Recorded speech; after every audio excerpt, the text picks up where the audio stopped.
we will win our freedom because the sacred heritage of our nation and the eternal will of God are embodied in our echoing demands.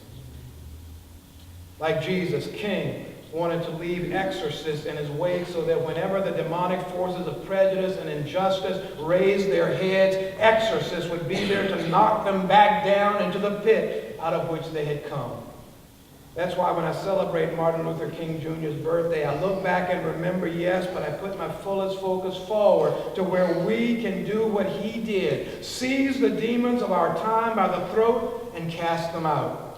This holiday is more than celebrating the exorcist who once was. It is about us becoming the exorcist we know God wants us to be today.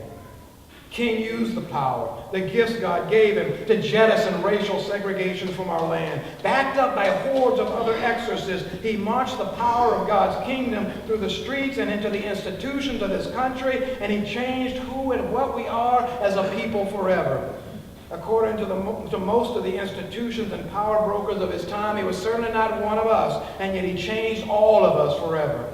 He drove this nation to rise up and live out the true meaning of his creed. We hold these truths to be self-evident, that all people are created equal. Where are all the exorcists who are willing to stand in King's great shadow today? My own daughter, then just 8 years old, just out of a third grade elementary school discussion about civil rights, got into my car one day and sojourned for truth with a stunning ring of hurt in her voice. Daddy, why did white people hate black people so much? She might as well have asked, where were all the exorcists? Here's the answer another author writing just a few years ago would have given my daughter. He writes, Black Americans have outlived their usefulness. Their reason for being in this society has ceased to be a compelling issue. Once an economic asset, they are now considered an economic drag. The wood is all hewn, the water all drawn, the cotton all picked, and the rails reach from coast to coast. The ditches are all dug, the dishes all put away, and only a few shoes remain to be shined. Where are all the exorcists? According to the 2001 Census Bureau figures, 24% of African Americans live below the poverty line. 33% of African American children were poor. That's 1 in 3. Almost half of the African American family households are headed by a woman, and 45% of those families are poor. By 2005, the numbers had not changed much at all. 24% of all African Americans were poor. Given the population of 39 million African Americans, that means approximately 10 million African Americans are poor. Where are all the exorcists? There was a time that black folk were powerfully resilient. Despite challenges that ranged from slavery to Jim Crow to structural racism, black folk rarely took their own lives. According to a 1998 study by the Center of Disease Control, black male suicide rose a staggering 223% from 1980 to 1995. 2008 National Public Radio discussion noted, today we digest some startling numbers on suicide rates for African Americans. The most recent numbers from the American Association of Suicidologists show that suicide is now the 3rd leading cause of death among black youth. One Harvard professor concluded, but it's a warning sign, that like a lot of other things going on with black people, the young black males in particular are under a great deal of stress and suffering from depression and feeling useless and helpless, and many are taking their own lives. As one author explained, African Americans tend to be more affected and more vulnerable because they are concentrated in resource-poor, low-income areas and institutions that provided social support and protected individuals from societal risk factors have gradually been dissolving in now our postmodern societies. Where are all the exorcists? African Americans make up only 13% of the U.S. population. They make up 48% of the nation's prison population. Black males accounting for 89% of that figure. For every black man who graduates from college each year, 100 black men are arrested.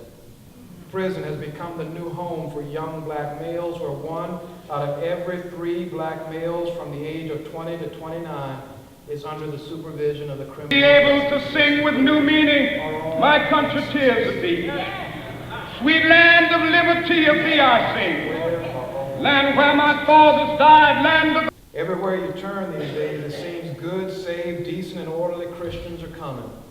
Knocking on doors, evangelizing, going to seminaries, popping up on talk shows, kneeling in prayer huddles after great sporting events, dragging the Ten Commandments into courtrooms, preaching to choirs of folk who believe what they believe the same way they believe it, and preaching against just about everybody else, holding Bibles conspicuously around as if they are good luck charms, hanging gold-plated crosses around their necks, off their pierced ears, or through their pierced belly buttons and noses.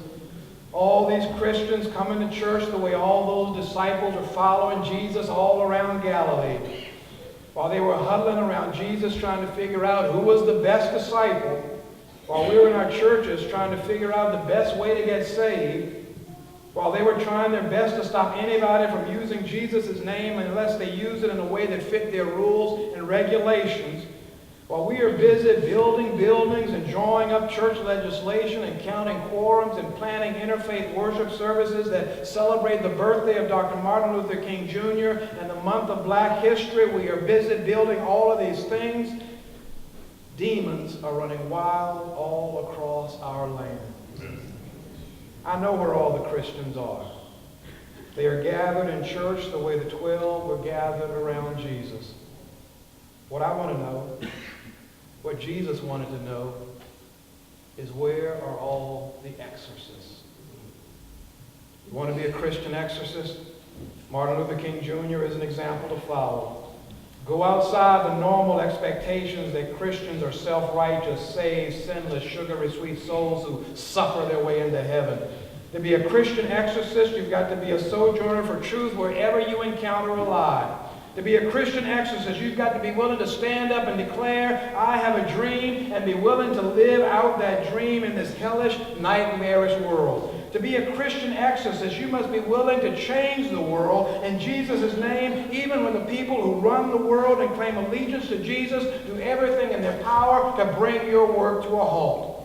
We need exorcists who will raise their voices in unconventional ways. We need exorcists who will go forth to exorcise, even if it requires them to do things, say things, and act in ways that calm and sedate folk may well find too disorderly and too disruptive.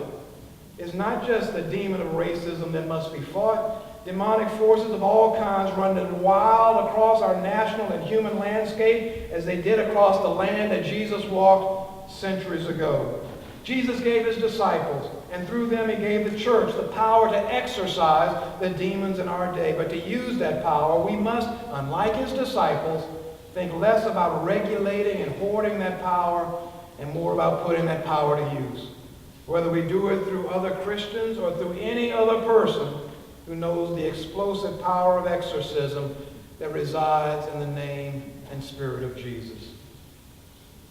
What are you doing with your portion of that power?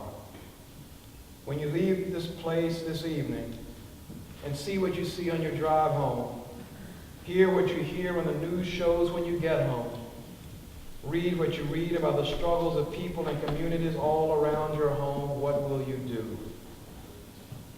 I have a dream that whenever demons rise up and threaten God's people, exorcists will go forth to meet them. Jesus Christ, ain't you an exorcist? Amen.